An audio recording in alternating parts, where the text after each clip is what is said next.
과거의 관람 경험을 바탕으로 관람자가 경험한 관람 경험이 어떻게 개인 안에서 구성되는지, 기억과 그 개인적인 삶과 어떻게 결합돼서 각자의 고유한 경험이 발생하는지를 살펴보는 인터뷰예요.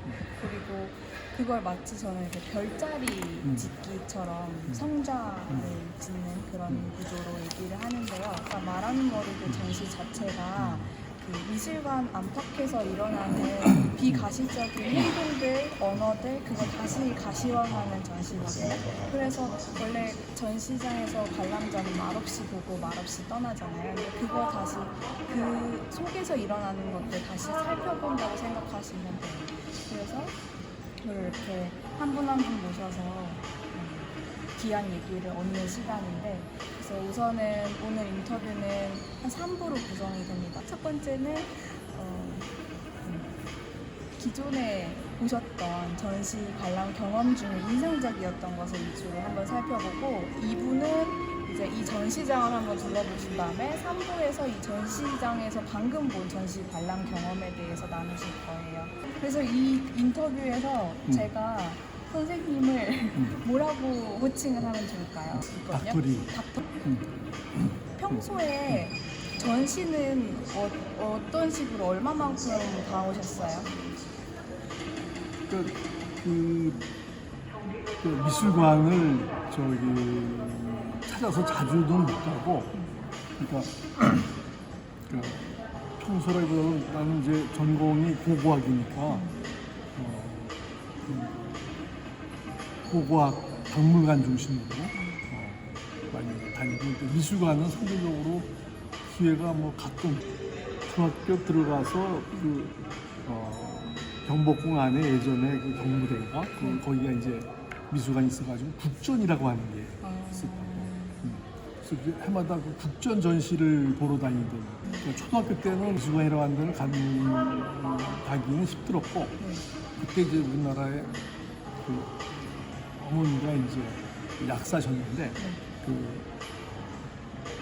한동약품이라고 하는 약품회사에서, 제약회사에서 그 달력을 보내주는데, 거기에 이제 독일에서 인쇄한 그런 그 세계적인 미술품들을 가지고서 이제 달력을 만들어서 해마다 이렇게 주는 게 있어가지고, 그걸 보면서 이제 서양 미술을 접할 수 있어요. 이게 닥터리 선생님께서 태어난 시점이고요.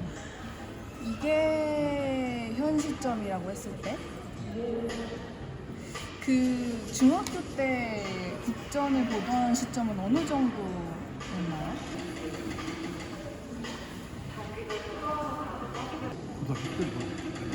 고등학교, 대학교 때 이제 70년대입니다. 70년대 단속미술관. 이제 1978년 넘어서 이제 80년대에 이제 또 일본으로 가시는 걸로 알고 있는데, 그때 얘기도 해주실 수 있을 것 같아요. 일본에 이제 미술관은 경쟁적으로 많이 만들긴 했는데, 인상적인 미술관이 도서관, 동양 도자 미술관. 자연광을 끌어들여가지고 전시실이 다 자연광으로 전시가 됩니다. 완전히 도자기가 살아나는 북구주. 북구주. 북구주 미술관은 네. 학예사들을 특별하게 배려하는. 그런 거 쓰고, 그게 다 이렇게 뭐 숙박시설, 호텔 같은 숙박시설에다가 그림 같은 걸 이제 보려면은 일본식의 다다이 방에다가 전통 방을 만들어가지고 이렇게 그림을 거는 데가 있어가지고 거기서 이렇게 보면서 작품을 갖다가 뭐 분석하거나 하거나. 학예 연구를 할 때, 그러니까 학예 연구사가 작품을 실견하면서 연구하기 위한 전시방이 따로 있었던 거예요? 이제 90년대, 2000년대, 2010년대에는 한번 개괄적으로 지금까지 보신 거를 얘기를 하셨어요. 이 중에 제가 딱 한 가지 질문을 드려보고 싶어요. 뭐냐면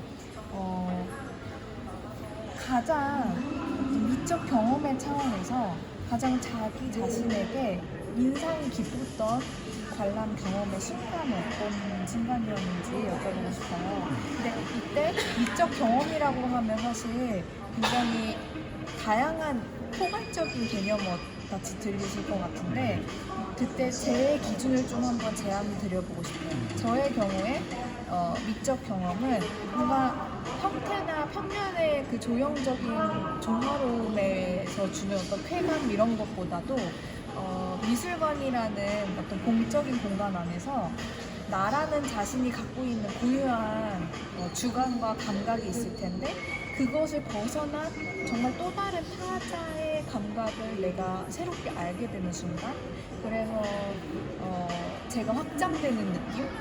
그런 식의 쾌감과 해방감을 저는 미적 경험이라고 그러니까 미적 경험이 다양한데 그 중에 으뜸은 그거다라고 저는 생각하거든요.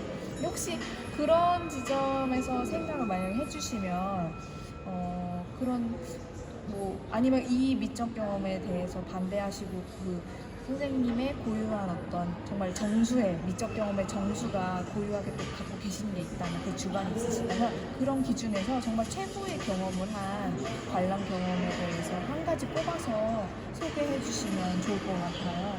가장 인상적이었던 거 그러니까 동경박물관에서 2005년도쯤인가 네. 그 조몽 토기의 조영미라고 네. 하는 그 특별전을 했는데 네. 일본의 신석기 시대의 그 엄청난 그 주술적 조형미를 보여주는 대형의 토기들을 전시했는데 네. 그게 아마 압권이었던 것 같아요. 그래서 네. 그 원시인들이 그런 그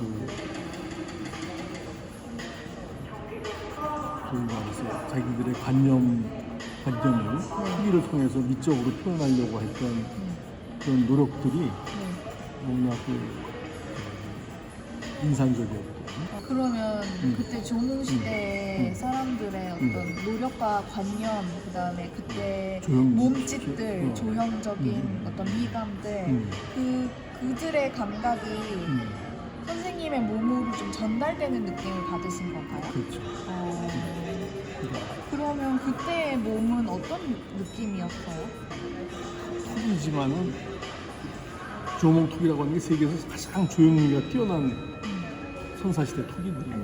그래서 그 전시가 가장 항상 이렇게 그 머릿속에서 맴돌 때가 있어요.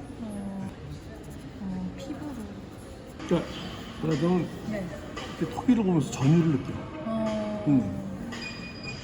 그 피부로 느낀 그 느낌을 약간 그려주실 수 있나요? 근데 글쎄 그러니까 시공을 초월한 그 원시 시대 사람들과의 일치감? 일치감. 근데 그런 경험을 예술의 영역 혹은 이런 박물관이나 어떤 그런 문화적인 영역 외에 일상에서 또 느껴보신 적 있으세요? 살아오시면서? 그러니까 나는 이제 공부하고 유적을 발굴하면서 중요한 유적들을 이렇게 하면서 그때마다 굉장한 그런 희열과 정열이 있어요. 감사합니다. 1부는 여기까지 마무리를 하고 이 다른 몸에 들어간 것 같은 그런 감각을 혹시 이 전시에서 경험한 게 있으세요? 이 전시? 네. 이게 굉장히 단절적이야. 그 단절적이라고 느끼셨어요? 이 전시가? 아니, 우리의 지금 현대의 예술이 지금 현대 예술에서는 관념 배제적인, 그러니까 종교적 관념, 사회적 관념, 규범, 도덕, 네. 뭐 내지는 그런 것들. 근데 그걸 질문을 할 때 그 질문 주체들이나 그 각각이 갖고 있는 관념들이 너무나 이 현대사회 그 민주적인 사회에서는 각자가 다 너무 다양하게 존재하고 있기 때문에 이 조몽시대 전시처럼 어떤 그 나에게 통합된 목소리로 그 힘있게 전달되는 관념과 그런 감각이 현대예술에선 없다고 느끼셨던 거 아닌가라는 생각도 들기도 합니다. 삶의 시기에 따라서 전시의 종류도 달라지고 그런 것들을 일단 일목요연하게 볼 수가 있었는데요. 여기서 느낀 그 희열 연결이라는 것이 직업적으로도 굉장히 충실하게 연결되고 그게 계속 수행되어 왔다라는 점을 좀 저는 알게 돼서 되게 재미가 있었습니다. 그 서성님의 개인적인 성향 혹은 관람자로서의 성향 이런 것도 좋고요. 이야기를 그림으로 표현하는 작가고요. 이야기라는 부분은 이제 기억과 관련된 공간을 제 나름대로 상상 속 비전으로 표현하려고 하는 사람입니다. 봤던 전시 중에 가장 인상 깊었던 거? 그런 전시가 뭐가 있었나요? 너무 많아갖고 요즘 이렇게 머리에 팍 박힌 최근 작업은 로라 오원스 매튜 마크 갤러리에서 전시하고 있었거든요. 지난달에. 이 전시를 보셨던 시점에는 그 서성님의 삶에서 어떤 시기였나요? 자유? 제가 권진규 아틀리에 창작 공간인데 시험 연습 끝나자마자 가야 했던 시점이었거든요. 근데 제가 전시가 있어갖고 이게 다 막혀 있었어요.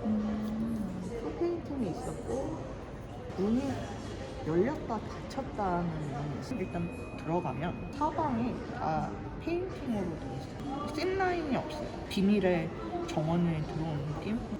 벽에서 그림이 갑자기 열렸다가 닫히는데 그 그림 표면에 이미 패턴이 있어서 그 패턴 이미지가 어디에 있으면 다 비슷한 패턴들이 쫙 있지만 각종 다른 게 섞여 있어갖고 어떤 부분은 페인팅, 어떤 부분은 벽화, 어떤 건 실크 스크린 이렇게 있어서 혼돈 속에서 내가 캐치를 하는 상황이라 가장 미적인 경험이라고 느껴지는 그 순간? 그 순간의 어떤 감각을 좀 그려봐 주실 수 있나요? 복제를 또 복제하지 않고 그냥 그림 그리듯이 이 전시 제목이 말하는 머리들. 말하는 거. 거기서도 뭔가 언어적인 부분과 가시적인 비가시적인 걸 가시화하는 거에 대한 얘기를 하는 것 같아서 이런 복제의 패러독스 안에도 그런 지점이 있는 것 같으세요? 두 가지를 동시에 보여준 거 사이 어딘가쯤에 우리가 인식을 하는 것 같거든요. 전율까지라기보다는 좀 즐긴다? 그 즐기는 감각의 몸의 상태를 한번 그려봐 주실 수 있나요? 깔깔깔 울면서 스트레스가 없네 좋아 이러면서 머리카락이 좀 내려간달까. 그럼 1부는 이 정도까지 하고 말하는 머리들 이 전시를 한번 관람하시고 다시 한번 4시까지 여기로 오실게요.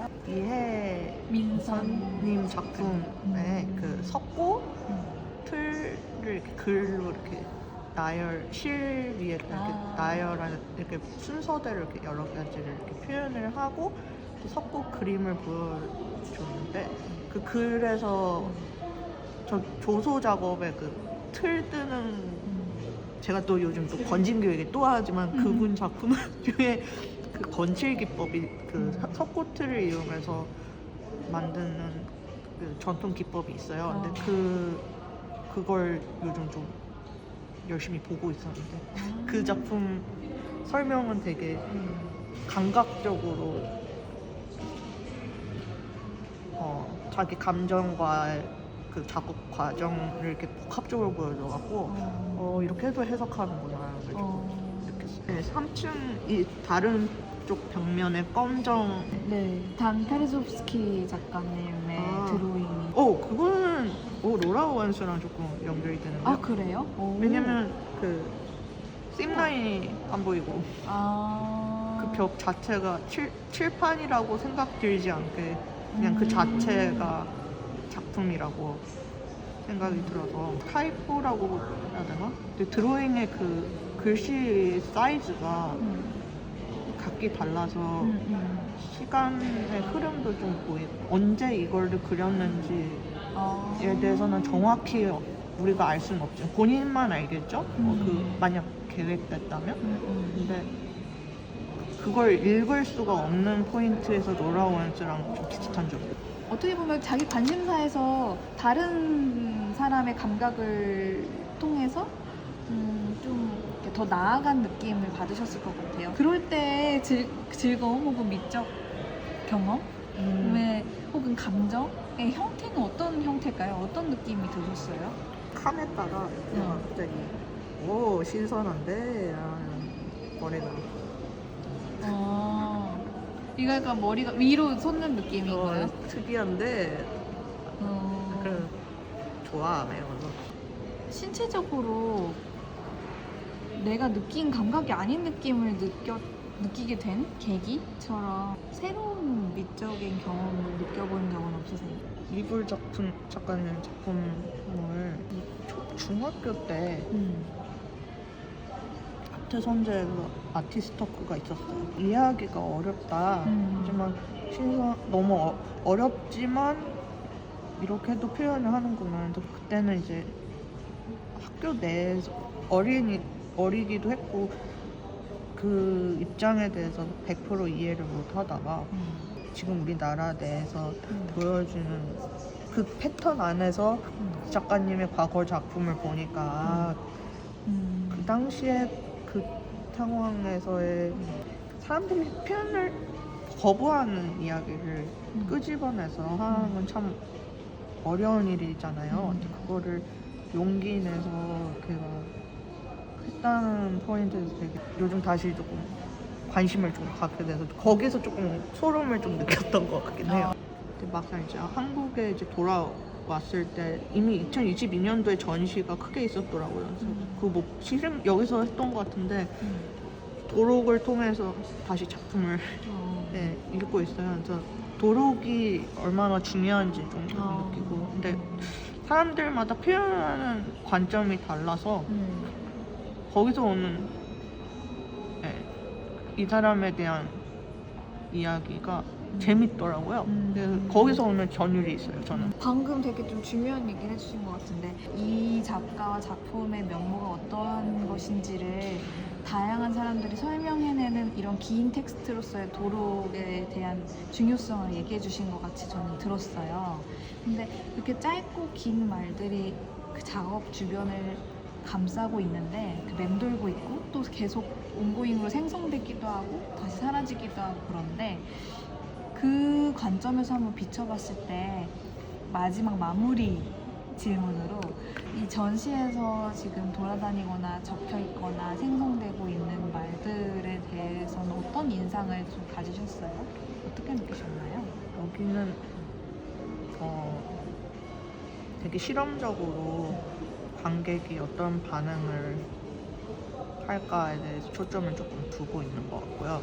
작가 자신만의 포인트가 아니라 그 외에 사람들이 어떻게 반응을 할까라는 거가 더 초점이 도류에 있는 것 같고 어떻게 사람들이 생각하고 있는 그 방향성에 대해서 좀 다시 생각하게 해주는 전시였던 것 같아요. 혹시 그거와 관련돼서 떠오르는 문구나 월 텍스트나 뭐 그런 게 있나요? 하지만 솔직함은 단 한 번의 발화로는 도달할 수 없다. 그래서 나는 다시 말하고 또 말한다. 헛골을 개어 떠난 텅 빈 몸에 채워 넣었다. 뭔가 뭐 어떻게 얘기해야 되나?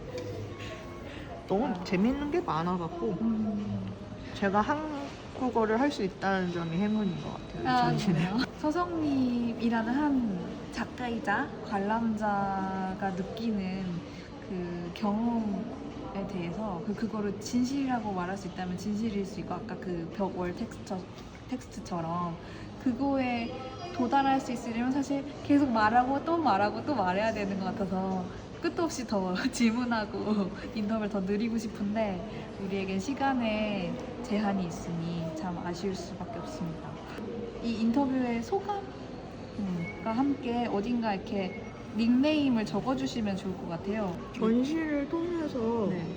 내 머릿속 안에 있는 또 다른 공간을 여기에다가 그림으로 표현을 한 것 같아요. 이 전시장 안에 내 다른 머릿속 공간을. 네, 그래서 작품을 여기서 만들었달까? 근데 되게 이 전시장하고 네. 연결고리가 있다는 게 신기하네요. 네. 머릿속 공간을 가시화했는데 그 인터뷰 내용과 여기서 봤던 전시 비교하잖아요. 네네네. 이쪽을. 제가 늘 이런 생각만 하는 건 아니잖아요. 맞아요. 그래서 뭐지 이거? 근데 완전 신기하네요. 이게 제가 캐스팅에 대해서 그렇게 많이 생각한 적은 없는데 아마 이 작가님 작품이 되게 재미있게 표현될 것 같고 건칠도 그렇고. 그리고 이 단 헤르로브스키. 그러게요. 이게 이 두 작업이 연결이 이런 방식으로 된다는 것도 저도 되게 흥미로운 것 같아요. 저는 그거를 어떤 심리스적 공간처럼 느끼지는 못했었거든요. 그리고 더 흥미로웠던 거는 그게 정말 다른 폰트와 다른 크기로 그려졌다는 것에서 되게 작가만 알 수 있는 복잡한 시공간이 펼쳐짐이라는 차원도 서성님 덕분에 새롭게 인식할 수 있게 된 것 같아요. 저는 2004년에 저희 서울시립미술관 도슨트 2기로 들어왔어요. 그래서 활동한 지 20년이 넘은, 그래서 뭐 저희 미술관에서 하는 전시들에 엄청난 애정이 있죠. 여러 분간들을 망라해서 가장 인상 깊으셨던 전시. 우리가 불멸의 화가 반고우전을 한 게 아마 2007년일 거예요. 그때도 이제 도슨트를 했는데 개막식에 오는 그 참관하는 사람 수가 그때 정말 많았어요. 도슨트 할 때는 떨거나 이러지 않아요. 그런데 반고우전 첫 도슨트 하러 선 날 저를 동그랗게 둘러싸인 사람들 눈빛이 이글이글한 거예요. 왜냐하면 반고에 대해서 너무 많이 알고 있어, 우리나라 사람들이. 그리고 너무 많이 좋아하니까 제가 아는 말할 거를 알고 있을 것도 같고 그 애정이 담겨 있잖아요. 그래서 제가 그때 처음으로 긴장해봤어요. 그리고 실제로 이제 전시 설명 이렇게 하다가 어떤 작품 앞에서 반고가 이제 자잘한 이야기를 시작해야 되는 그 부분이었어요. 근데 이제 제가 이렇게 얘기하는 동안 사람들 이걸 보잖아요, 작품을. 근데 이제 그 살아있는 삶 자체가 고통이었다라고 하는 그 마지막 말을 할 때 제가 목이 맨 거예요. 그래서 한 1초, 2초를 이러고 있었는데 여길 보던 사람들이 동시에 저를 딱 보는 이렇게 하는 게 느껴지는 거예요. 도슨트가 아니었어도 저도 고우를 좋아하니까. 어떤 시기였나요? 2007년에 몇 살이었지?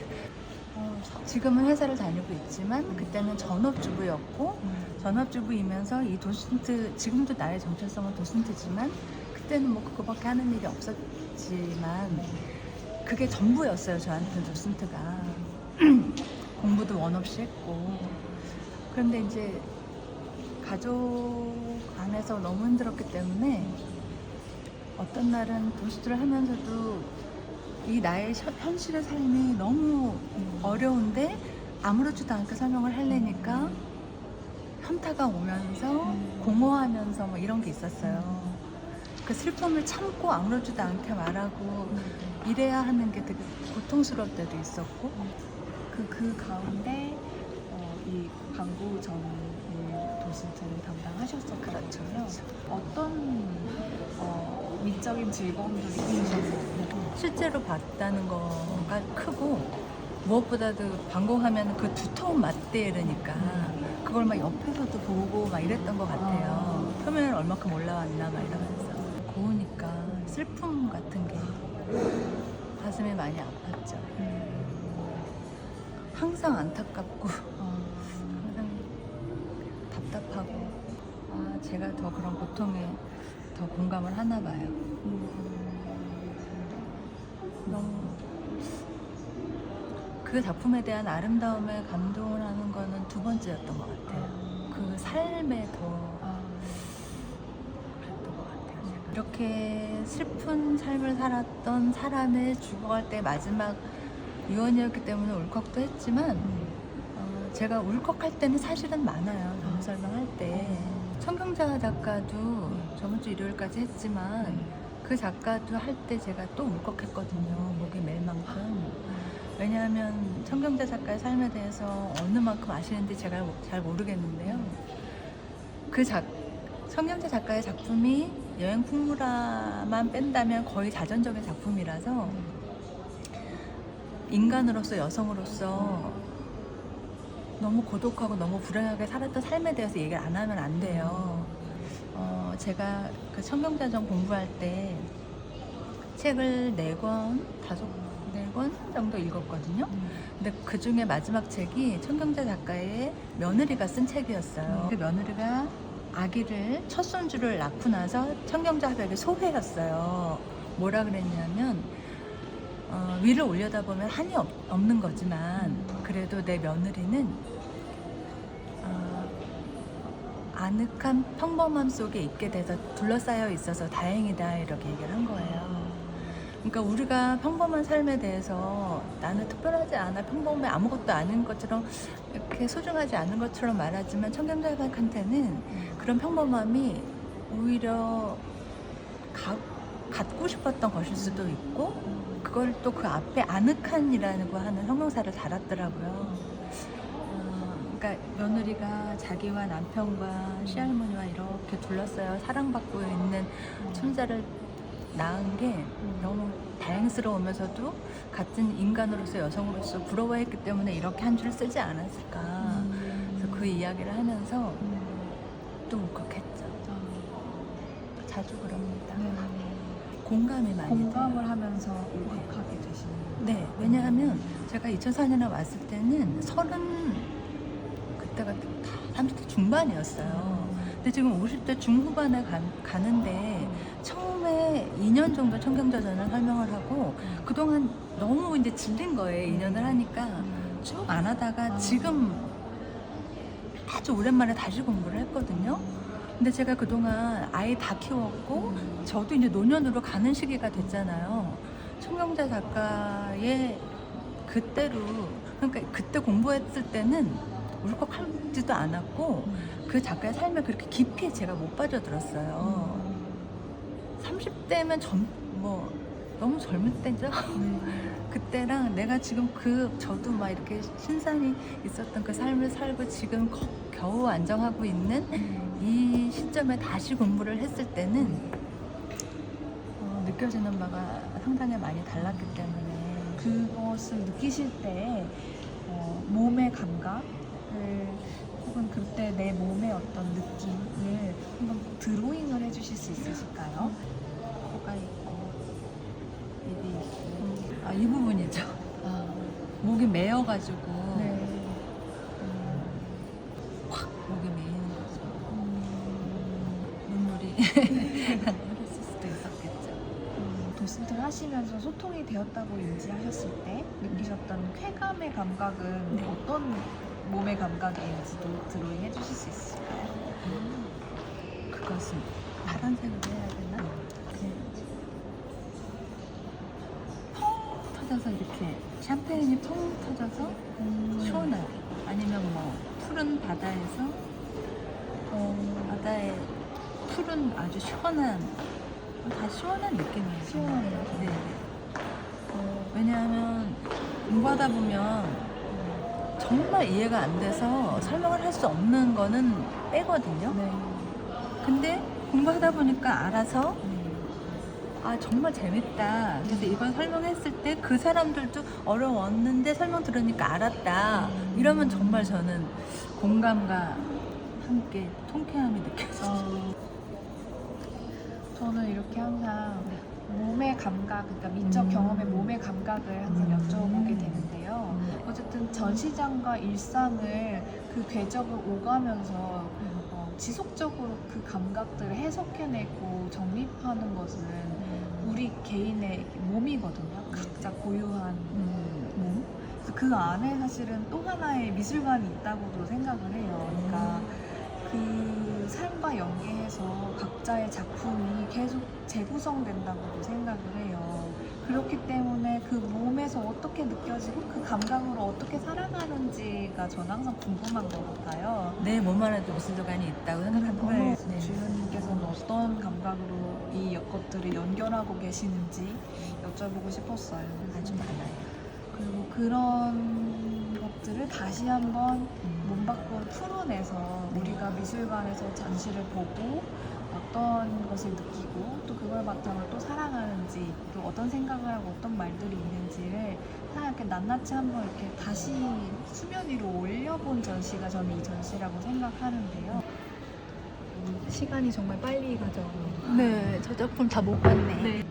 그러면 보통은 그 전시를 보시고 뭔가 내가 뭔가를 느꼈다라고 충분히 봤다라고 그 느낌이 오기까지는 3시간 정도 한 3시간 정도 보세요. 네.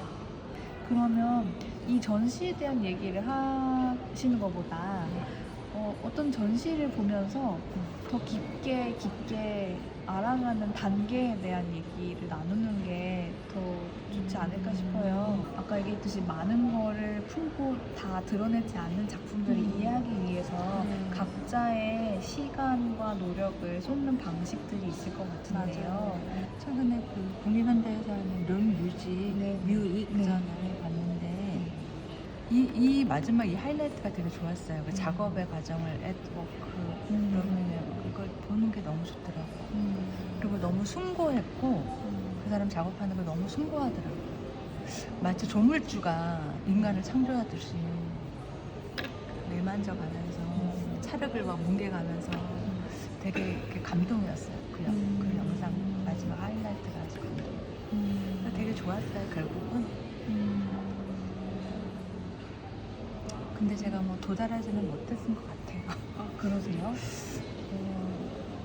그 도달한다는 것이 뭘까요? 그래서 제가 이 전시를 룸뮤직전을 누구한테 유창하게 100% 이해한 것처럼 설명할 수는 없으니까 정말 이 도달이라는 것이 어떤 완벽함에 도달이라는 것의 의미라면 저는 도달하지 못한 거죠. 말하는 머리들에 대한 전시를 어떻게 보셨는지 여쭤봤을 때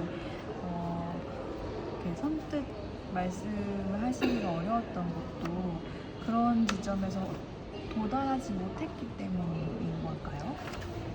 아마 전시 끝날 때까지 도달하지 못할 거예요. 왜냐하면 이게 직업적으로 있는데 전시장에 작품이 뭐 60개다 이러면 이제 막 가격이 있고 이래서 우리가 동선에 따라서 작품을 선정하잖아요. 하계사님이 말하는 중요한 작품 당연히 넣어야죠. 그 외에 나머지 작품은 저희가 선택하는 거거든요. 내가 좋아하거나 내가 중요하다고 생각한 작품을 선택을 하는데 그 중에 중요한 거는 동선이에요. 내가 좋아하는 작품이 이렇게 있으면 그렇다고 해서 여기를 휙 스킵할 수는 없어요. 그럼 그 중에 하나를 선택해줘야 돼요. 그런데 이번 전시가 2, 3층으로 되어 있고 작품이 굉장히 많잖아요. 그러면 내가 50분이라는 시간 안에 할 작품을 20개 정도 선정하게 되거든요.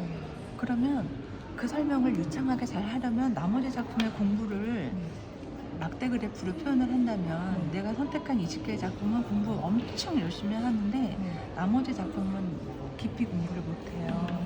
그냥 어떤 호기심을 가진 것만으로도 그 감상이 충분히 이루어졌다라고 느끼고 가는 관람자들도 있을 수 있잖아요. 그쵸. 이렇게 거칠게 추측을 해보건데 분명히 그 세 차례 어떤 그 투어 프로그램이나 아니면 다른 분들과 함께 보시면서 느낀 것들이 있으셨을 것 같은데 그거를 이 자리에서 내놓지 못하시면 어떻게 보면 검열을 하시거나 아니면 충분하지 못하다고 생각하시는 것일 수도 있지 않을까라는 느낌이 좀 들었어요. 그러면 혹시 도슨트로서가 아니라 그냥 일반 관람객으로서 좀 그냥 가볍게 더 책임감이 내려져 있는 상태로 그냥 가볍게 받아들이셨던 인상들, 이 전시에 대한 인상들을 조금 소개해 주실 수 있을까요? 외국 작가도 많고 그래서 어려울 수 있겠다 생각을 한 것을 내가 해야 되니까. 제가 듣기로는 그 지점도 어떻게 보면 도슨트의 이 때문에, 관점이실 것 맞아요. 같아요. 뭔가 궁금하다 혹은 호기심이 든다라는 작업은 혹시 없으셨을까요? 이번 전시에서 네. 아까 예를 들면 노혜리 작가님처럼 궁금하셨다고 하셨고. 그러니까 그것도 마찬가지예요. 사실은 공부를 하다가 보니까 노예리 작가는 초, 중, 고, 대 이거를 미국에서 한국에서 다 2번씩 했더라고요. 그러니까 그런 것도 되게 신기했고 한편으로 부럽기도 했고 그 내용이 여러 사람의 인터뷰인데 그 특정한 해에 이 특정한 인터뷰어들의 경험이 다 다르잖아요. 삶이 다르듯이. 그래서 그 인터뷰어 삶들이 어떤 일이 있었나가 되게 궁금했어요. 그래서 지금 이렇게 첫 번째로 가서 봤어요. 말씀해주신 걸 듣다 보니까요, 이런 생각이 좀 들었어요. 처음 시작하셨을 때 얘기해주신 것도 그렇고, 뭐 예를 들면 방구의 유언에 대한 얘기나 천명자 작가님의 며느리와 손자의 출생에 대한 소회에 대한 얘기도 하신 것도 있고, 지금 노혜리 작가님 작업에 대한 그 안에 있는 삶들의 이야기가 궁금하셨다고 하는 지점들을 듣다 보니까 어쩌면 주연님께서 어떤 전시를 보면서 저희가 계속 도달이란 단어를 계속 쓰게 되는데 뭔가 충분히 이해를 했다, 도달했다라는 그리고 충분히 감상을 했다라는 확신이 드는 시점이 다른 삶의 이야기를 알게 되는 것, 그곳에 있을까요? 그런 것 같네요. 그러세요?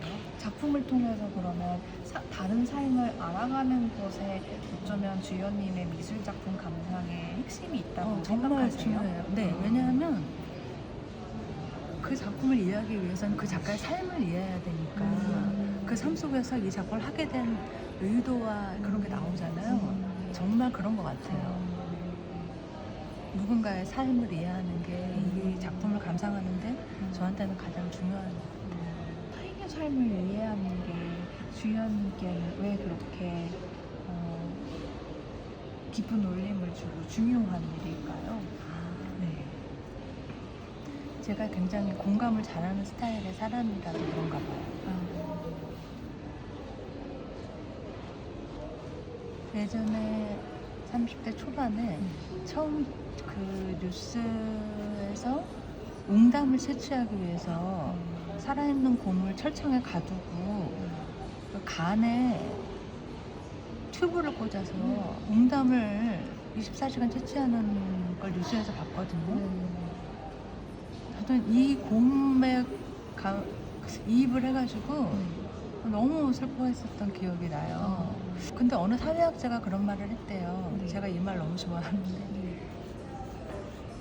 교양이라는 것은 다른 사람의 공감을 하는 게 교양이다. 그러면 어떻게 보면 도슨트를 하시는 게 주연님께서 어딘가에 공감한 그 주연님의 공감을 또 다른 사람도 공감하게끔 하고 또 그 공감을 공감받는 일이기도 하네요. 그렇죠. 소통을 하는 거니까. 어떻게 보면 주연님께서 이 작품을 나누는 거라고 하셨지만 주연님께서 나눠지는 자리처럼 좀 느껴지기도 하는 그럴 것 수도 같아요. 있겠네요. 그 마음 한쪽이 몇 쪽에 전달이 되고 이게 말로 발화되지 않더라도 마음에 좀 남는 저는 그런 도슨트가 되고 싶어요. 그리고 그런 분들이 있다는 거는 이제 현장에서 눈빛으로 알아보시는 거네요.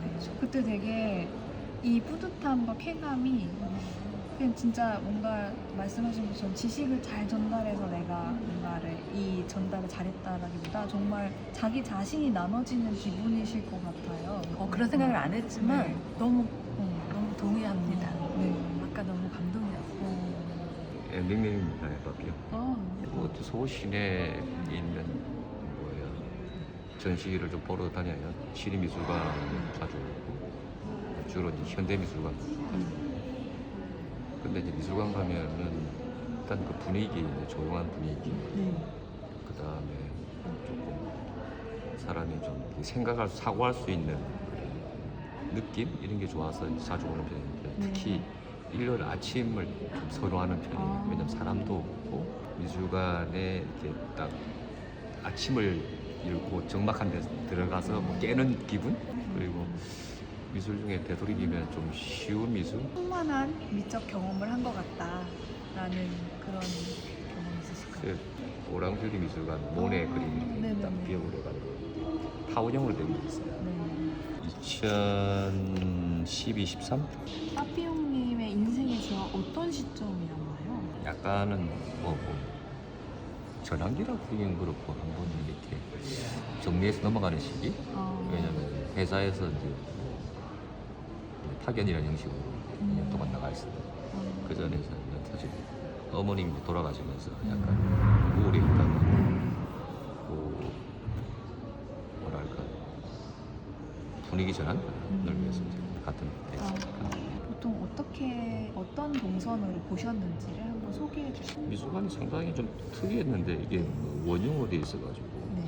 뭐 여기 이쁘고 그렇게 큰 그림을 본 적이 별로 없고 사실은 작품이 그렇게 어떤 뭐랄까 분위기가 완전히 그런 호텔 정원에 휩싸여 있는 거 처음 봤죠. 그런 뭐랄까 역사적인 그런 건물 네. 이런 저 작품들이 굉장히 큰 많이 유산이 되는 것 같아요. 그래서 이제 프랑스 사람들이 이제 약간의 뭐 가치관이라고 하는데 얘들은 현재 삶에 즐기는 걸 갖다가 큰 가치관을 즐기는 거. 그때 빠삐용님께서는 어떤 느낌을 받으셨어요? 약간 몽환적이고 몽롱하다? 몽롱하다. 네, 그러니까 좀 새로운 뭐 세계를 보라고 약간의 뭐 선망, 네. 경애. 아니 며칠 전에 사실은 네. 어디야 중앙광복원에 무슨 행사한다고 다양성 주간인가 뭐 갔어. 그래가지고 네. 방가사유상을 보고 이제 그걸 표현하는 그런 프로그램 들어갔는데 둘이 짝을 지어가지고 자기가 그 생각하는 뭐 감정을 다른 사람의 몸을 통해서 이렇게 표현해 보라고 그랬어요. 그때 이제 그 뭐야 머리를 이렇게 약간 들고 시각을 이제 상방하시고 보면서 이제 이렇게 손을 위로 드는 그런 걸 갖다 표현했었거든요. 그걸 이제 그린 꼴이 됐네요. 최근의 경험. 네, 최근의 경험. 네, 같이, 거군요. 예, 맞아요. 네. 그리고 그런 어떤 멋진 작품을 보고 느껴지는 경의 몸의 감각, 몸의 표현을 빌려 오셔서 오랑주리의 네, 감각을 네. 설명해 주신 것 같네요. 그러면 보통 이렇게 전시를 보고 나서는 뭘 하셨어요? 카페 가서 이제 커피를 한잔 해야 되잖아요. 그 설탕을 듬뿍 타가지고 달달하게. 그러면 이제 미술 본 느낌하고 달달한 커피 맛하고 섞어서 몸이 기억하게 만드는. 와. 그 이후의 삶은 또 어떻게 전개되셨어요? 약간의 내 자신에서 이제 좀 빈 곳이란 게 그런 것 같아요. 이게 저 예전에 대학교로 여기서 뭐 취업해서 계속 이렇게 계속 달려온 느낌이 있는데 네. 좀 뒤돌아보면서 빈 곳을 좀 이렇게 채우려고 좀 노력했던 것 같아요. 그 이후에 이제 오랑주리를 관람하신 이후에 지금 거의 한 10몇 년이 지났잖아요. 그렇죠. 근데 그 사이에 이때 관람 경험을 다시 떠올리신 경험이 있으신가요? 가끔씩 뭐 집에서 좀 한가한 시간이 있으면 파리에서 이렇게 미술 산책 뭐 이런 시간이 인생에서 그래도 제일 좀 좋았던 피크 시기였지 않나 그런 생각을 가끔씩 해요. 근데 그 당시에는 잘 몰랐어. 그래서 그런 가운데 몽환적인 감각을 느끼시고 또 나오셔서 그 언카페 실브플레 하셔서 이렇게 네, 커피까지 네. 달달하게 드시는 그 총체적인 경험을 지금까지도 굉장히 소중하게 갖고 기억하고 계실 텐데 네. 그걸 전체적으로 아우르는 드로잉을 하나 그게 어떤 느낌으로 남아 있는지 한번 그려보실 수 있을까요? 조금만 에스프레소 잔 같은 데서 있습니다. 네. 그런 그 멜랑콜리? 무드?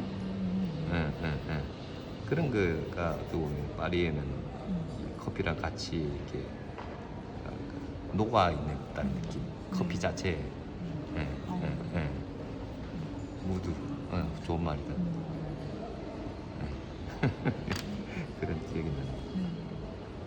근데 이 무드 무드 안에는 이 경험도 같이 이렇게 들어가 있는 거겠네요. 예, 그렇죠. 그 말씀하셨던 그리고 또 부러워하셨던 프랑스 파리가 보유한 그런 수많은 문화 자산이 사실 무드를 형성하는 것이고 네. 그것이 이제 노천 카페 커피에 녹아드는 것처럼 네. 생각도 네, 되신 건가요? 맞아요. 아, 일부 인터뷰는 네. 이 정도로 네, 하면 그렇게 좋을 하시죠. 것 같아요. 넘겨서 네. 여기 이제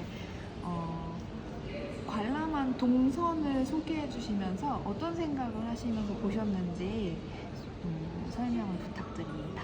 어두컴컴한 스피커. 사람 키 높이까지만 낙서. 상당히 정돈된 느낌? 네. 약간 스마트한 문구? 그 뭐라 일일이 얘기하면서 가끔씩 그런 얘기 그러니까 그런 생각을 하는데 영어라는 게 과연 우월한 언어인가?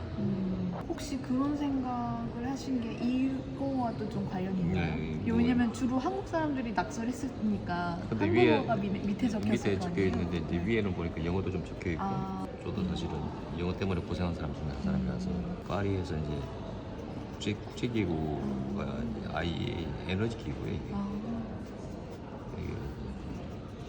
공용어가 음. 뭐냐면은 이제 영어, 네. 그다음 불어. 음. 그나마 할 줄 아는 게 영어 하나 가지고 버틴 거예요. 그 2년을 이제 영어가 나한테는 언어로서는 라이프 자켓이다.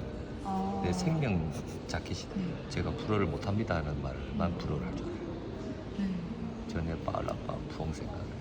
저희가 3부에서는 이 말하는 머리들 전시를 시작으로 주로 언어 얘기를 정말 많이 해주셨어요. 네. 처음부터 한번 같이 되짚어보면은 이 다크 스피커부터 하셔서 이 단 페르조프스키의 칠판과 또 9.11 테러 관련된 영상에서 이제 또 언어의 우월성으로 네. 영어에 대한 네. 얘기를 하시면서 또 이렇게 파견되셨던 시점 얘기도 네. 다시 해주시고 그리고 또 언어라는 게 기본적으로는 중립적이고 어떻게 보면 되게 좋은 소통의 도구인데 그것이 잘못 사용되는 세태에 대해서도 문제의식을 얘기해 주시면서 되게 많은 생각들을 줄줄이 이 전시를 시작으로 해주신 것 같아요. 네.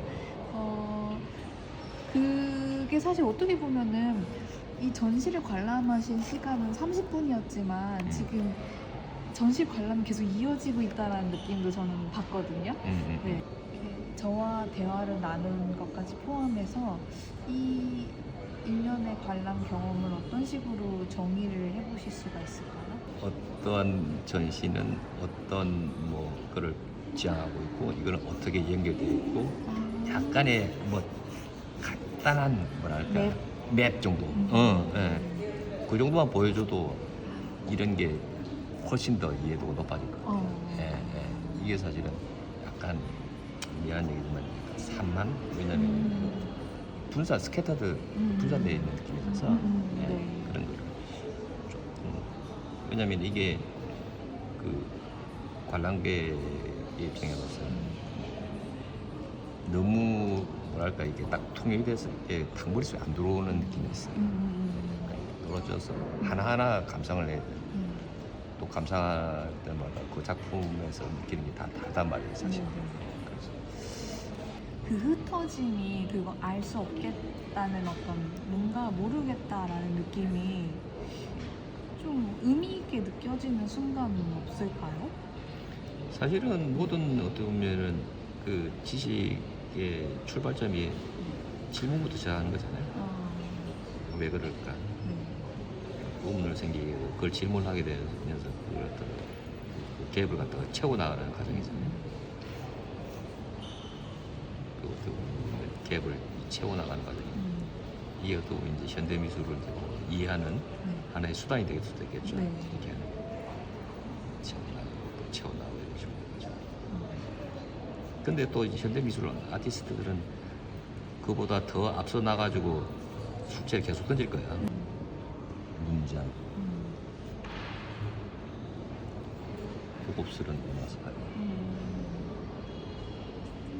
그런 생각들이 이 전시를 보시면서 들었다는 그렇죠. 것이죠. 그래서 사실 어떻게 보면 이 텍스트가 저는 이 그대로 이렇게 띄워서 어딘가 이렇게 붙일 수도 있는 또 하나의 관람자의 그런 흔적으로 붙여질 수도 있는 생각인 것 같아요. 마치 그 작가들도 이 전시장에 작업하면서 떠오른 문장을 그대로 이렇게 드러냈듯이 끝으로 이렇게 한번 인터뷰를 좀 길게 해보셨는데 인터뷰 소감 말씀을 여쭙고 싶어요.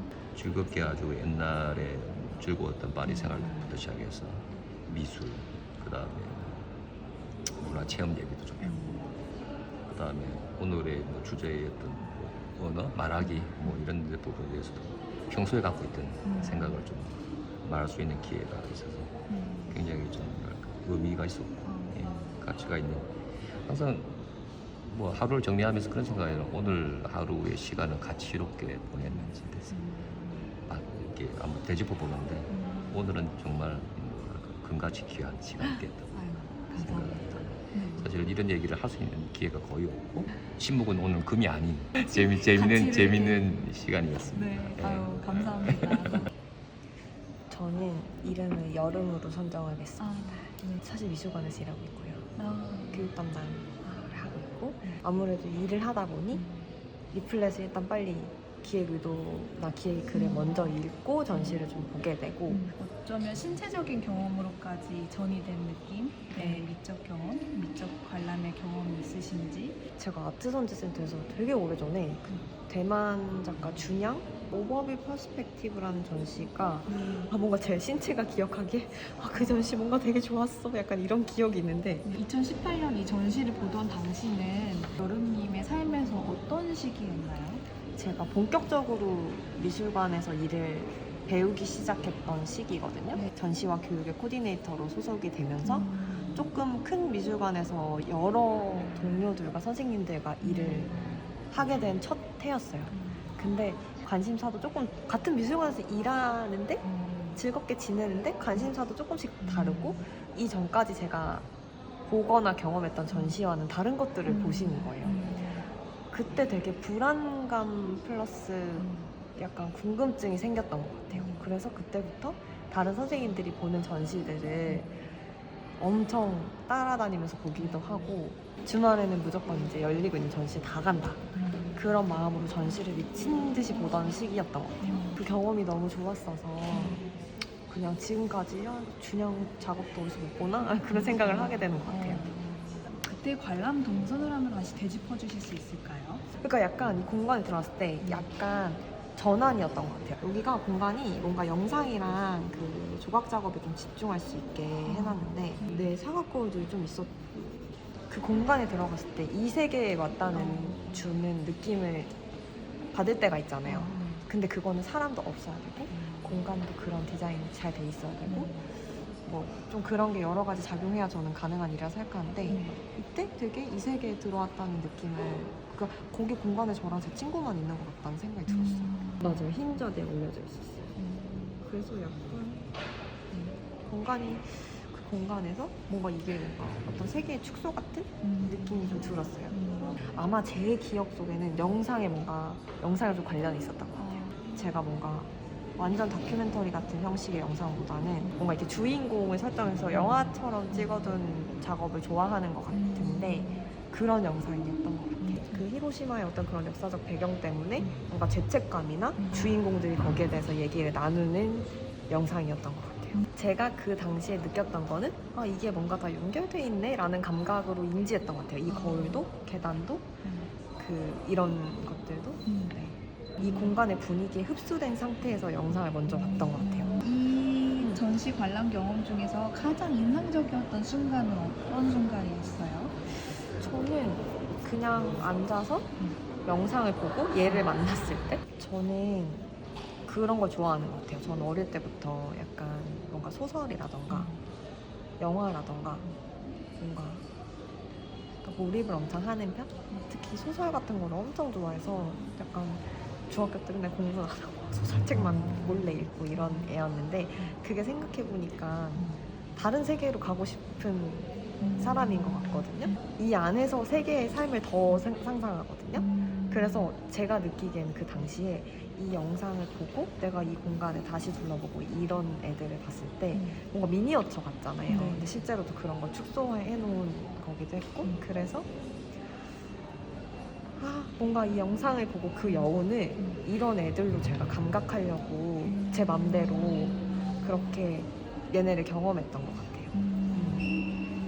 그래서 얘를 제가 처음 봤을 때 감각과 영상을 보고 나서 얘를 보고 그 다음 얘네를 다시 마주했을 때 그 감각에 저는 차이가 있었다고 느끼는데 지금 보니까 회화 작품이 하나 있었더라고요.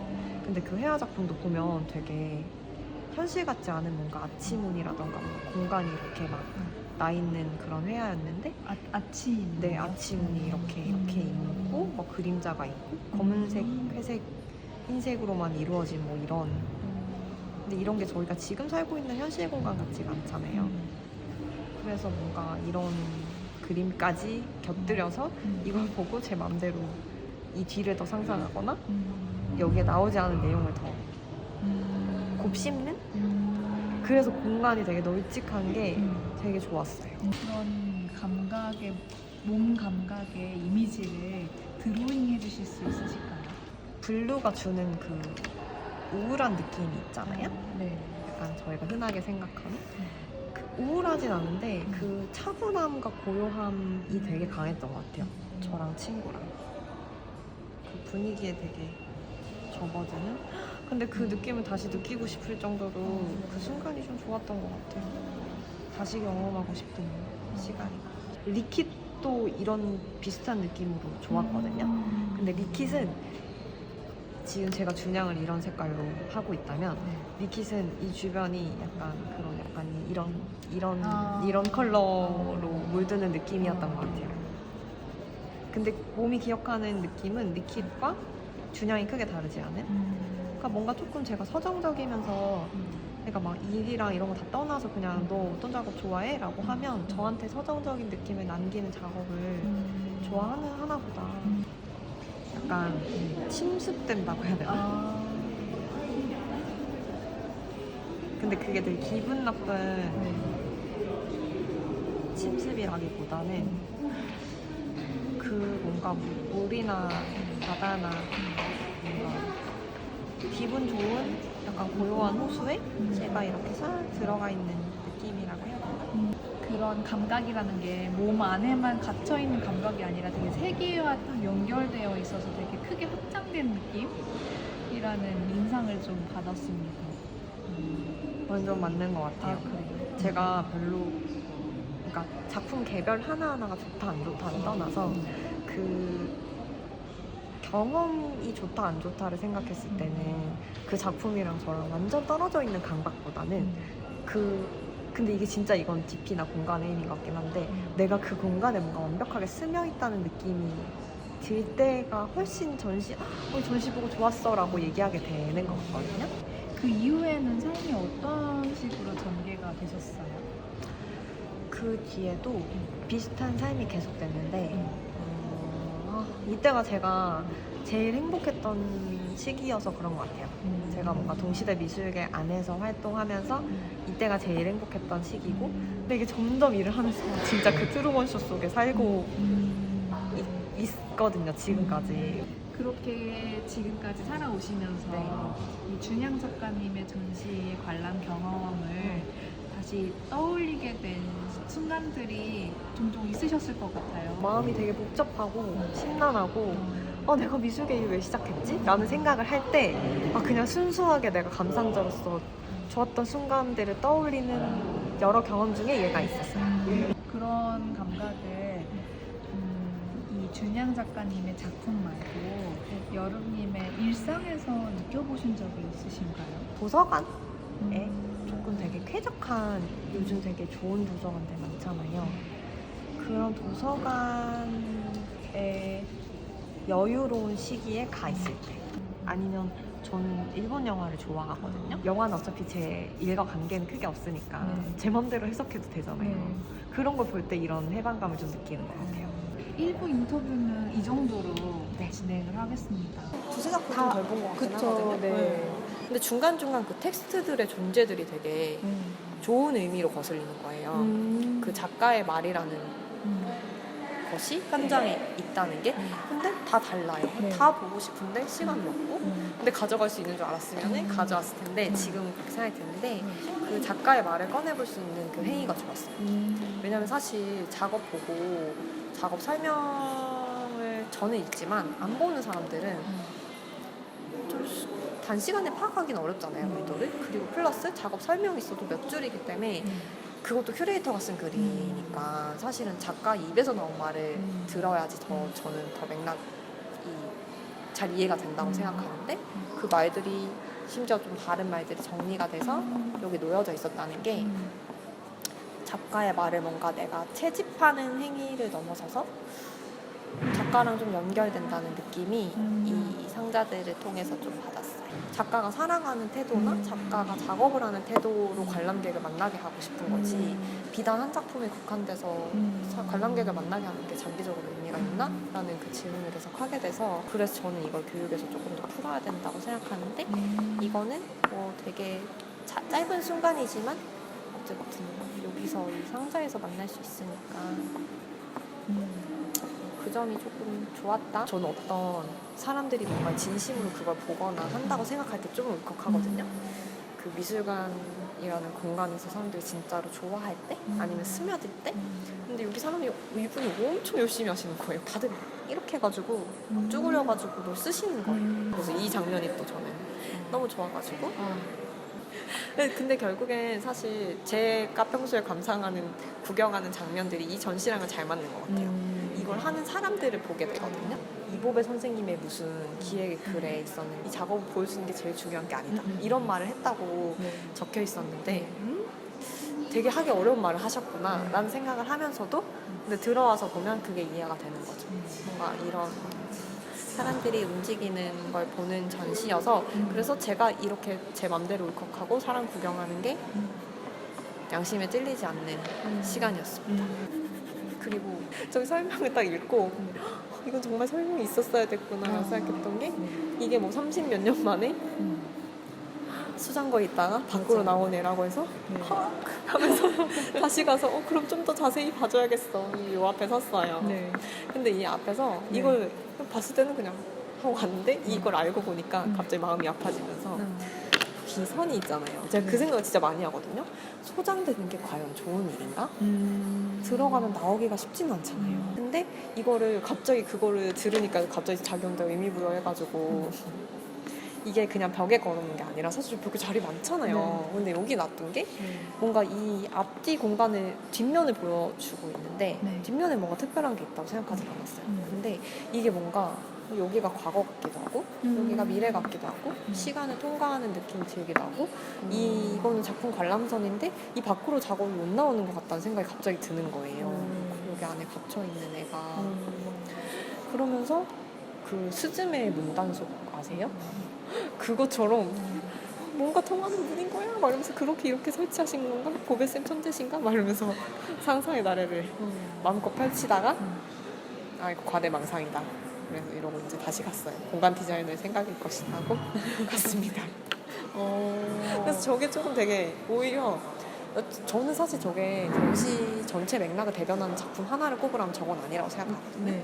근데 저거가 개인적으로는 너무 크게 와닿았던 것 같아요. 그 여기서 작동한 어떤 이 세계의 감각이 여기서는 별로 없었다라고 또 이해할 수도 있을까요?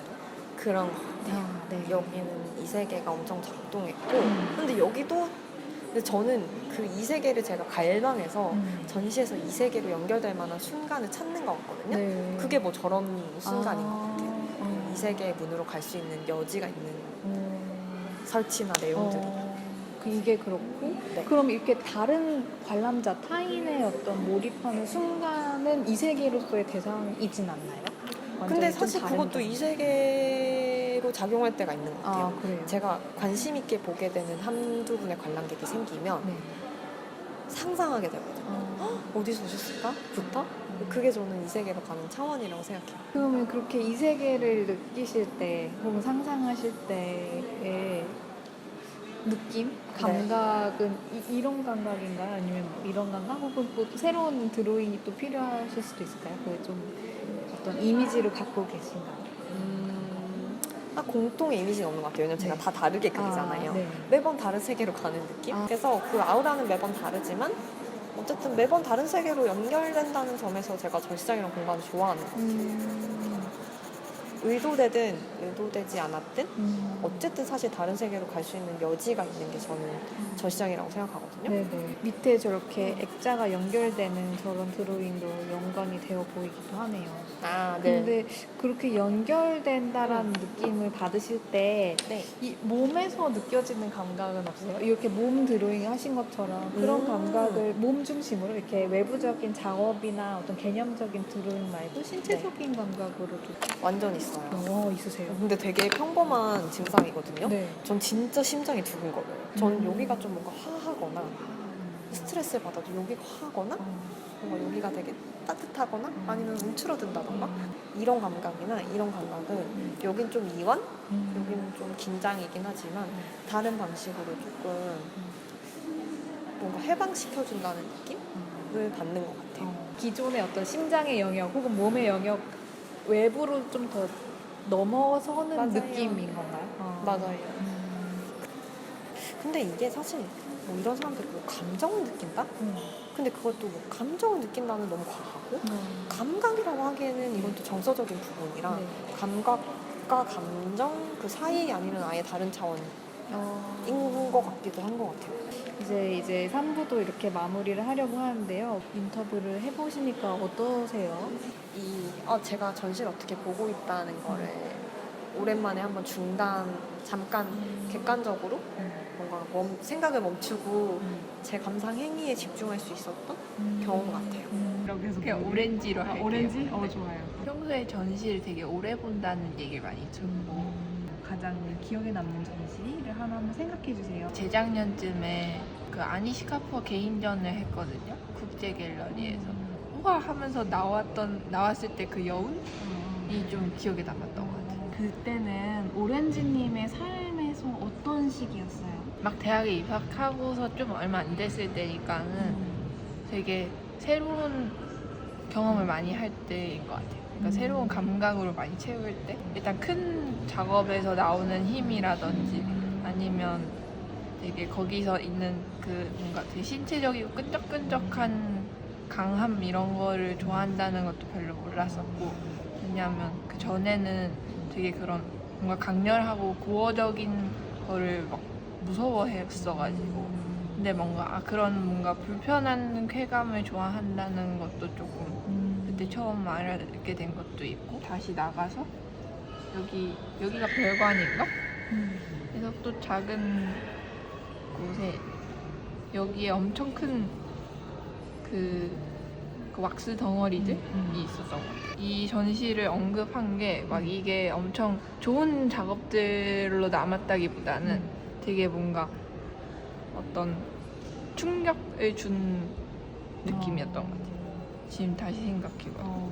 그래서 여기서 가장 여운을 많이 남고 이렇게 나왔어요.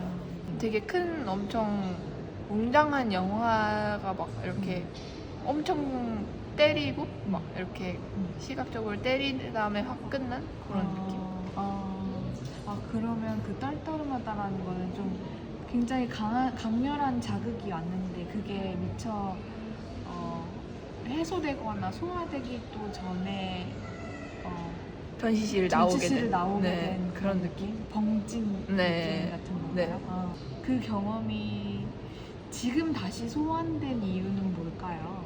근데 저는 이 경험이 되게 제 작업에 많이 영향을 미쳤다고 생각해요. 그때 이후로 작업들에 뭔가 빨간색이 진짜 많이 쓰기도 하고 계속 그렇게 뭔가 우주적이고 강렬하고 신체적인 무언가에 계속 꽂혀서 그러니까 전에는 이런 거가 뭔지 잘 모르고 되게 어슴푸레 좋아하다가 이걸 보고 이런 감각을 주는 작업을 하고 싶다를 조금 더 약간 명확하게 더 느낀 계기였던 것 같아요. 혹시 그 경험을 그런 감각을 어떻게 보면 아니시카푸어가 이 전시에서 내보였을 감각일 수도 있고 그럼 이미 오렌지님이 갖고 있었던 감각이어서 발견한 다시 확인한 감각일 수도 있는데 그게 어떤 느낌인지 한번 그려줄 수 있나요?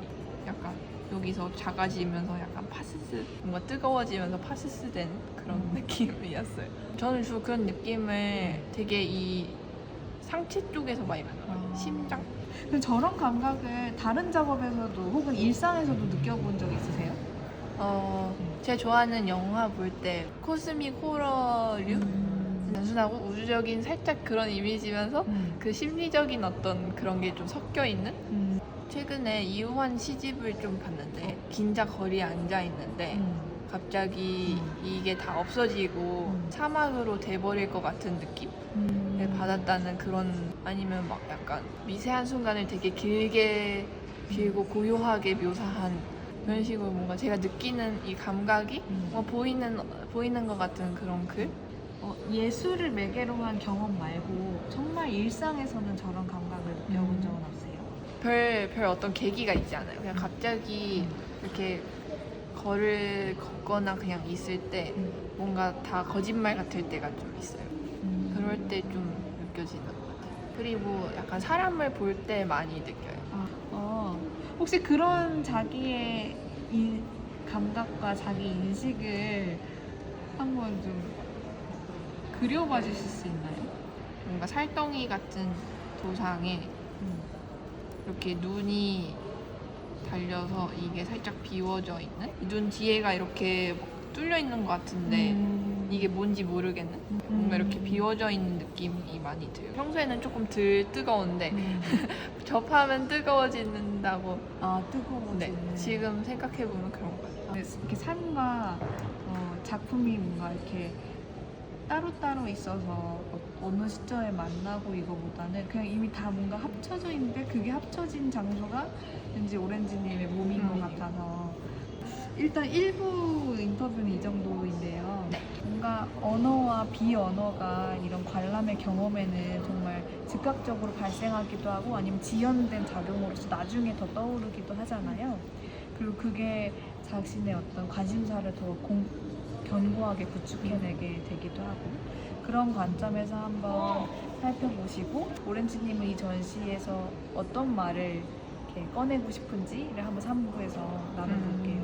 포스트잇이 이렇게 있거나 아니면 막 벽에 써놓거나 그런 DP들이 되게 공통적으로 다 뭔가 찌꺼기들을 남겨놓은 느낌이 뭐 다 되게 통일되게 났던 것 같아요. 그리고 임창군 작가 작업은 사실 저런 나무나 이런 신체 같은 그림을 많이 그리는 건 알고 있었는데 내용은 잘 몰랐는데 이번에 여기에 포스트잇 써놓으신 거에서 뭔가 되게 신체들이 분절된 거 같은 거나 아니면 계속 변화하는 거에 관심이 많은 것 같다라는 생각이 좀 더 들어서 그것들이 이렇게 바뀌면서 저기다 걸어놓겠구나 이런 생각이 드니까는 그 신체 부위들이 이렇게 막 조합되는 게 좀 상상도 되고 표면도 되게 막 흘러내리기도 하고 그 신체를 그렇게 그런 질감으로 느끼고 있나 보다라는 생각도 좀 들었고 근데 되게 드로잉이 마음에 들었어요. 그로테스크한 신체 이미지들도 마음에 들었는데 제가 느끼는 몸이랑은 조금 달라 보이기는 했는데 그래도 이런 몸을 느끼는구나 하는 게 조금 많이 와닿았던 것 같고 이 작가가 느끼는 몸이 어떤지 근데 되게 플랫해가지고 드로잉들이 나름 그로테스크한 형상인데도 되게 납작한 어떤 느낌이구나 하는 생각이 많이 들었어요. 비슷한 어떤 관심사인데 되게 다르게 느끼고 있구나 하면서 뭐 되게 관조하면서 본 느낌이었어요. 이 전시의 전체적인 뭔가 주제도 그렇고 하고 싶은 얘기가 되게 이런 틈새에 있는 것들을 계속 이렇게 뭔가 꺼내오는 느낌인 것 같거든요. 이런 뭔가 잘 보이지 않는 것들 아니면 이런 찌꺼기들 같은 것들도 다 되게 뭔가 가시화되지 않은 어떤 뭔가의 것들을 되게 이렇게 응축해서 꺼내오는 느낌들인데 그런 되게 미시적인 것들을 이렇게 잘 뭉쳐보는 작게 그 흔적 느낌들 되게 좋은 것 같아요. 저도 제가 느끼는 몸이라는 게 이게 이렇게 육체적인 것도 있지만은 그 경계 공간이 있고 아니면 그것이 이렇게 교차하는 어떤 지점이 있고 뭐 계속 그런 느낌들을 봤는데 그래서 그렇게 보이지 않는 그 경계 공간에 있는 공간 아니면 이렇게 잔재된 거 그런 거에 대한 관심이 조금 계속 있어요.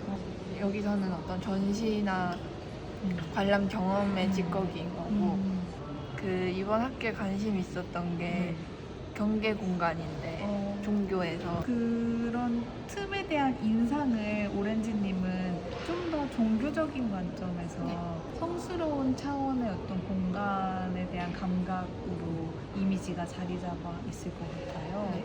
여기서의 틈은 어떤 차이를 갖고 있는지. 더 현실에 기반한 틈인 것 같아요. 근데 둘 다 뭔가 보이지 않는 인간이 느끼는 틈이라는 것이라는 것은 되게 공통된 것 같고 그게 다 뭔가 인간이기 때문에 어떤 우리 눈에 보이는 것이나 그런 이 제도 안에 살아가는 것으로 해결되지 않는 그 찌꺼기들을 계속 찾게 되는 것 같아요. 이면의 차원, 비가시적이고 뭐 속이 아니라 성의 차원을 가시화하는 그런 틈의 공간을 상상하는 기제가 인간에게 있기 때문에 이런 현실적인 차원에서의 틈을 가시화하는 것도 가능하게 된 것 같다라는 네. 생각을 하고 계시는 것 같아요. 맞나요? 비슷한 비슷한 것 것 같아요. 같아요. 제가 정확하게 이런 작업을 하진 않겠지만 네. 왜 이런 걸 했는지는 너무 그래서 공감이 되는 것 같아요.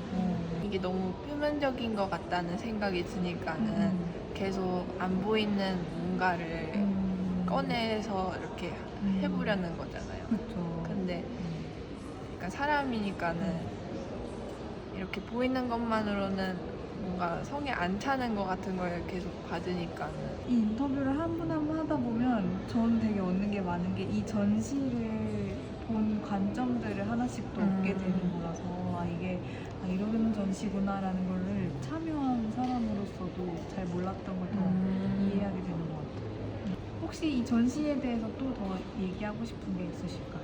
전체적인 시각적인 그런 것들이 예를 들어서 이렇게 웅장하거나 크지 않고 되게 다 작게 길어 올려진 것들의 느낌이 많았던 이렇게 되게 찔끔찔끔의 느낌 이렇게 작게 이렇게 뭔가 다 돼 있고 그래서 뭔가 또 이렇게 들여다보게 되고 되게 강하게 자기 주장을 하는 느낌이라기보다는 되게 약간 먼지 뭉친 것 같은 느낌? 캡션이라든지 포스트잇 붙인 거 그런 글들 때문에 그 먼지를 되게 전달하고 싶다는 어떤 소박한 의지가 보이는 것 같은 느낌?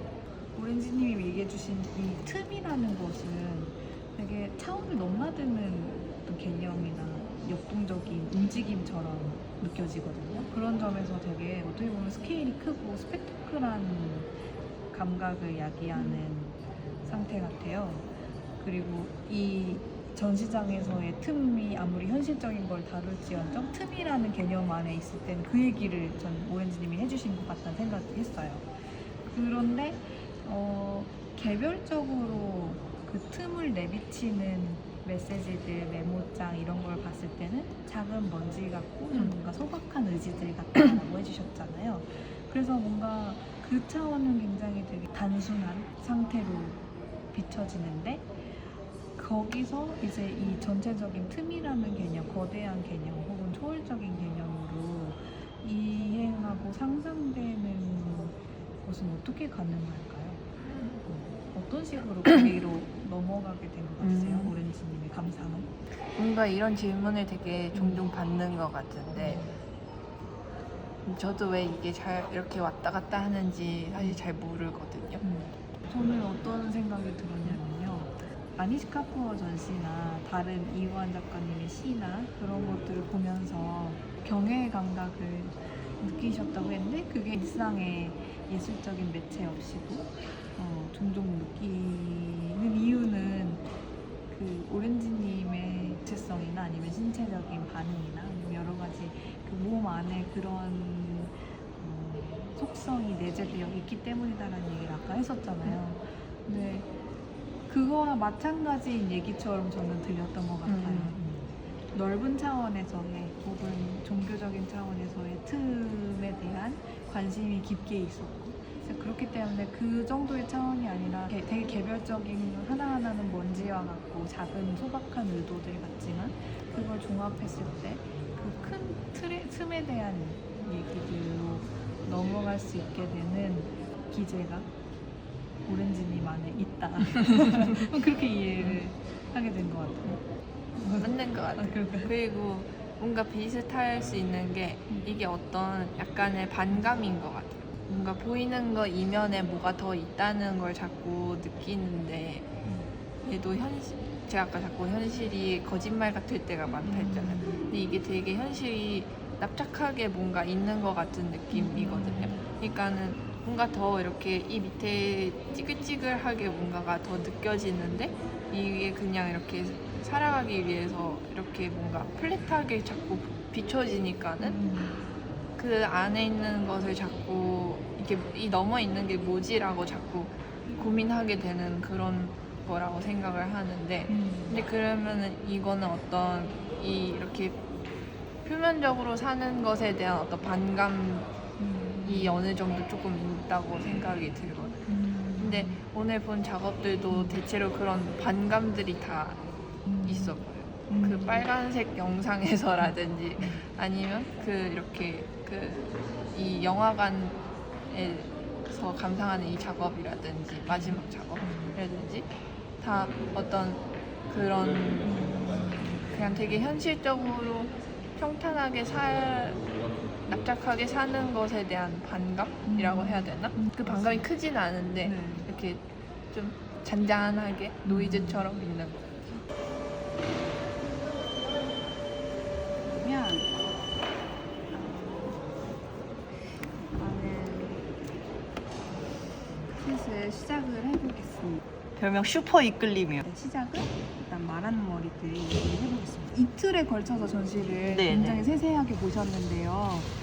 한번 그때 보셨던 감각, 몸의 감각을 한번 떠올려 보실게요. 그래서 처음에 전시장에 진입해서 그 제너럴 콘서트의 퍼포먼스에 참여를 하고 또 그 다음에 단 페루조프스키 작업을 위주로 보면서 이게 상당히 다른 공간에 볼 게 많다라는 걸 인지하면서 다음을 기약하면서 집에 가셨잖아요. 네네. 그리고 또 다시 돌아왔을 때는 2층을 굉장히 세세하게 보셨고 네. 어떤 감각이 그 슈퍼이클링님께는 느껴지셨나요? 캡션식 텍스트는 진짜 잘 못 읽는데 텍스트 자체는 굉장히 좋아하는 편이거든요. 근데 전시가 텍스트가 정말 너무 많은 거예요. 그 모든 게 되게 그리고 그 말주머니들 있잖아요. 그 상자 이렇게 있고 거기 네네. 이렇게 종이들 이렇게 들어있는 거 그것도 다 텍스트였고 그렇다 보니까 약간 놓치고 싶지 않아지는 욕심 같은 게 생기긴 했던 것 같아요. 전시 보면서 여기 종이 박스에서도 뒤져가면서 약간 제가 안 본 종이 있나 다 사람들이 몰려있지 않아서 너무 좋았어요. 관람객들이 어느 한쪽에 몰려있지 않고 제가 둘 다 주말에 왔는데도 그냥 약간 사람들이 보는 둥 마는 둥 하는 게 너무 좋은 거예요. 그 스펙타클이 없다 보니까 이게 약간 이게 뭐야? 약간 아야 그 칠판 정도? 네네. 근데 뭐 그 정도 있는데 그 외에는 약간 되게 약간 이렇게 약간 자갈 뿌려놓은 듯이 이렇게 되어 있잖아요, 작업들이. 그러니까 사람들이 몰려있지도 않고, 약간 다 그냥 각자 흩어져 있고, 좀 오래 머물러 있는 것 같기도 하고, 그 작업 하나하나의 언어는 되게 환대의 느낌이 있다고 느껴졌거든요. 헤매지만 뭔가를 보고 있다라는 게 느껴지는 그런 점에서 관람자를 관람하게 되는 전시였다라는 말씀을 해주셨었는데 그런 비슷한 감각을 또 언제 느껴보셨어요? 롯데백화점? 오 진짜? 아니 왜 요즘은 백화점이 막 더 현대다 뭐다 해서 되게 힙한 장소가 됐잖아요. 근데 그러니까 좀 오래된 백화점들 가면 이렇게 사람들이 이렇게 설렁설렁 근데 한 곳에서 오래 머문다? 그거는 또 아니기는 한데 그냥 좀 자유롭게 헤맨다는 느낌이 뭔가 너무 네. 현혹하는 상품들이 아닌 그렇죠. 정도에서 정확합니다. 네네네. 뭔가 볼거리가 있지만 그렇죠. 좀 더 주체성이 그 구매자한테 더 있고 그 스펙터클 없이 공간과 시간이 주어져 있는데 각자의 몸들이 그 사이를 헤매고 그 틈새를 좀 본다라는 감각을 말씀해 주셨다고 좀 느꼈어요. 그런 감각과 가까운 작업을 또 슈퍼 이끌림님이 하시고 계시지 않나? 라는 생각도 들고 그러니까 예를 들면 저는 슈퍼 이끌림님이 그 안무와 그 퍼포먼스를 하셨던 작년 네네. 옵신 페스티벌 공연을 본 것도 굉장히 인상적이었는데 근데 옵신 페스티벌과 뭐 그 전신인 뭐 페스티벌 봄이나 뭐 그런 공연들이 추구하는 지향점이 좀 있잖아요. 그런 죽음이가 확실하죠. 맞아요. 그 주어진 공연이라는 매체가 갖고 있는 어떤 고유성이나 매체 특수성을 드러냄으로써 관람자들이 어떤 스펙터클에 현혹돼서 뭔가 특정한 재현을 보게끔 하는 게 아니라 뭔가 낱낱이 투명하게 드러내버리는 그래서 그 안에서 굉장히 관람자 스스로가 자기의 어떤 지각 자체를 좀 의식할 수 있기도 하고 뭔가 그런 차원의 다원예술 공연들을 저는 그 페스티벌들에서 많이 볼 수가 있었는데 그러니까 그런 거를 추구하는 감각과 이 여기서 이 말하는 머리들에서 좋게 느끼셨던 감각이랑 좀 맞닿아 있는 게 있지 않을까라는 생각도 좀 했었어요. 그래서 네 맞아요. 어떻게 보면은 그런 점에서 슈퍼 이끌림님의 작업 얘기를 하실 수도 있고 아니면 그런 관점에서 전에 보셨던 공연이나 또 다른 게 떠오르실 수도 있을 것 같아요. 네네네. 제가 뭔가 강요당하는 느낌을 정말 싫어하는 것 같아요. 봐, 일로 와, 여기 이거. 그러니까 아니 물론 그 작업에 따라서 그 힘을 온전히 가지고 예를 들면은 이불전 개인전 예전에 네네 했던 봤었거든요. 거요. 그거는 정말 힘이 좀 다른 것 같아요.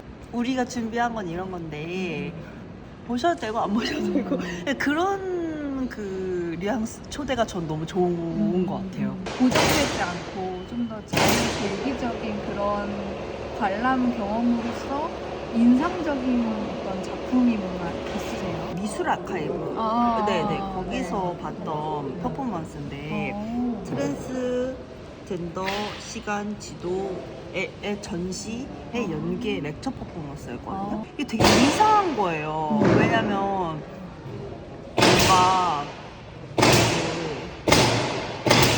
약간 그니까 뭐 훈련된 퍼포먼은 전혀 아닌데 너무 살아있고 근데 그거를 다시 또 아카이빙을 뒤에서 또 동시에 하고 있고 이 두 분은 약간 이렇게 서브로 이제 이분이 너무 이렇게 산으로 간다 싶으면은 이렇게 또 좀 잡아주시고 이렇게 네, 뒤에서 싹 한번 들어와 주시고 이게 되게 약간 너무 이상한 거예요. 그러니까 사람들이 편할 수밖에 없죠.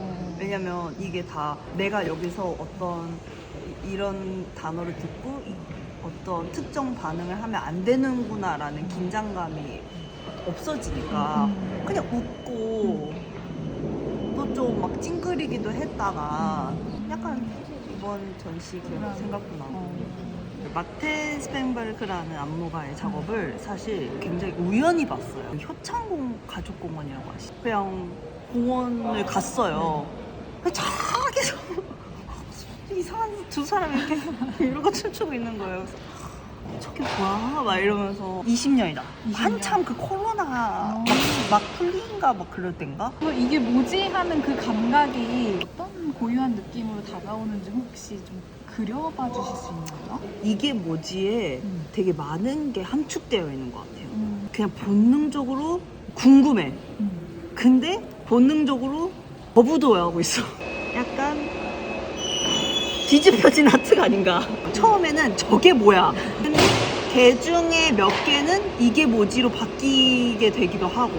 그때 미적 경험의 감각을 혹시 몸에서 좀 느낀 게 있으신가요? 너무 약간 릴렉스가 되고 말랑말랑해지면 살짝 그 감각이 너무 낯설어서 이렇게 약간 살짝 소름이 살짝 돋을 때가 있는 것 같거든요. 약간 이렇게 있는데 이렇게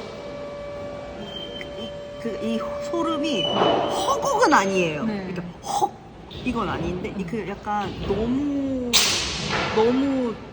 녹아내려서 이게 편안한데 약간 이 본능적으로 몸도 아는 것 같아요. 그냥 이 편안함이 약간 오래가지 못할 거다라는 걸 아는 거에 대한 어떤 약간 그 불안에 의한 소름 같기도 하고. 생각하시는 어떤 아주 좋은 미적 경험의 차원이 다 설명될 수 있을까요? 작년에는 파리에서 그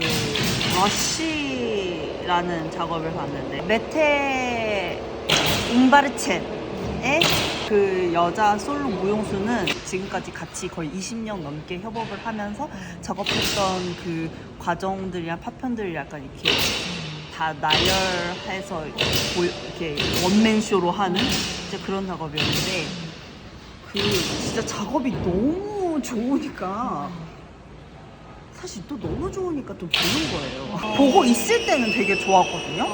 그러니까 제가 감탄하면서 봤어요. 정말 막 다 느껴진다 하는데 공연이 딱 끝나고 나니까 그러니까 공연을 보면서 사실 모든 게 다 해결이 된 거예요. 이해도 다 돼버렸고 감동도 다 해버렸고 이 소름 돋는 게 없이 약간 그냥 다 너무 다 make sense 다 말이 돼버리고 갑자기 몰려오는 어떤 허무함이랑 약간 무슨 알 수 없는 무슨 섭섭함? 시기별로 어떤 미적 경험이 나에게 굉장히 좀 오랫동안 유효하고 좋은 감각을 준다라는 어떤 판단들이 계속 바뀌었을 것 같아요. 태어나서 늘 조금씩은 춤을 췄던 것 같아요. 그러고 나서 그냥 신이 나는 거 최고. 그러다가 나중에는 멋있는 거 최고. 나중에는 아니야 막 이러면서 말이 되는 게 최고. 이렇게 하면서 플러스 똑똑한 거 최고. 야 말이 되고 똑똑해봐야 할 수는 없어 하면서 도움이 되는 게 최고. 그렇게 갔다가 지금은 다시 말이 안 되는 게 최고인 것 같아요. 이게 말이 이거 저도 되게 공감하거든요. 네. 혹시 이런 식으로 바뀌게 된 삶의 계기가 있나요? 제가 원래 작업을 하던 사람이 아니었습니다. 네. 저는 원래 그냥 무용수랑 퍼포머로 활동하면서도 너무 삶에 만족하면서 그렇게 살았었는데 어찌어찌 일련의 어떤 사건들과 어떤 경로들로 인해서 저도 그냥 작업이라는 걸 하게 됐는데 만드는 사람의 영역에 살짝씩 진입을 하고 또 다른 만드는 동료들을 더 만나게 되니까 멋있고 말이 되고 도움이 되는 작업들이 정말 너무 재미가 없는 거예요. 그 안을 들여다보면 들여다볼수록 그 관점으로 이 말하는 머리들도 그렇게 봐주신 것 같아요. 맞아요. 그러니까 이렇게까지 오게 된 것도 요거를 다 거쳤기 때문에 가능했던 게 아닐까 싶기도 해요. 아무리 말이 안 돼도 나름 내 안에서는 말이 되게끔 뭔가 할 수 있겠는 거예요. 약간 약간 비판 없이. 그게 조금씩 쌓이다 보니까 말이 안 되는 작업들이 좋더라고요. 내가 말이 되게 찾으면 되니까. 낯선 걸 보고서 저게 뭐지 하는 그런 경험이 점차 이게 뭐지에서 뭔가 나의 것으로 좀 받아들여지는 그런 감각도 특히 저렇게 드로잉 해주셨잖아요. 일종의 미적 경험의 한 차원으로. 근데 이런 감각이 예술적인 영역 말고 다른 일상에서 또 느껴진 적이 있으세요? 전 사실 예술 쪽에 있는 분들보다 예술 이게 종사자가 아닌 지인분들이 훨씬 많아요. 제 친한 사람들 중에서는. 네. 그런 사람들이랑 진짜 오랜만에 막 어렵게 약속을 잡고 정말 많은 얘기를 하고 오면은 약간 좀 이렇게 찌릿찌릿해지는 것 같기는 해요.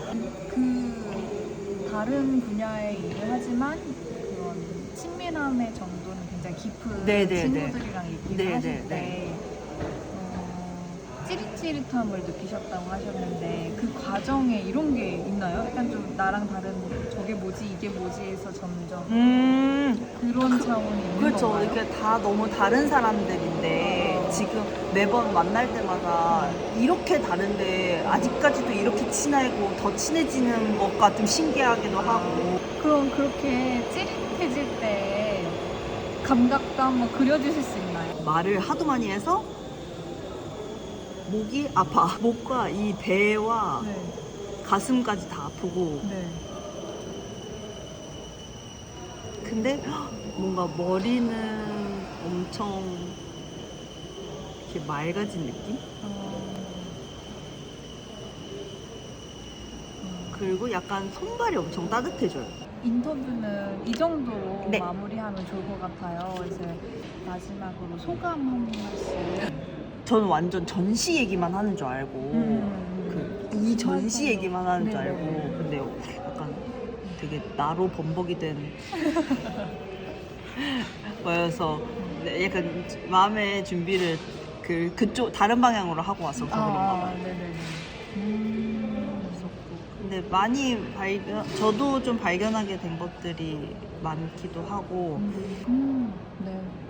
이 자리는 저는 개인적으로는 그 슈퍼 이끌림님의 작업 얘기도 들으면 너무 좋을 것 같은데 궁금해서. 네네네. 근데 여기 이 자리는 거의 뭐 관람자 네, 맞아요. 입장이 컸어요. 입장에서 얘기를 맞아요. 하는 것이어서 물론 그 관람자는 사실 그냥 관람 경험이 따로 있고 그 사람의 삶이 따로 있는 게 맞아요. 아니기 때문에 작업 얘기도 얼마든지 하실 수는 있었는데 네네네. 만약 아쉬우시다면 또 이렇게 나중에 또 2차로 얼마든지 원하시면 전화 주세요.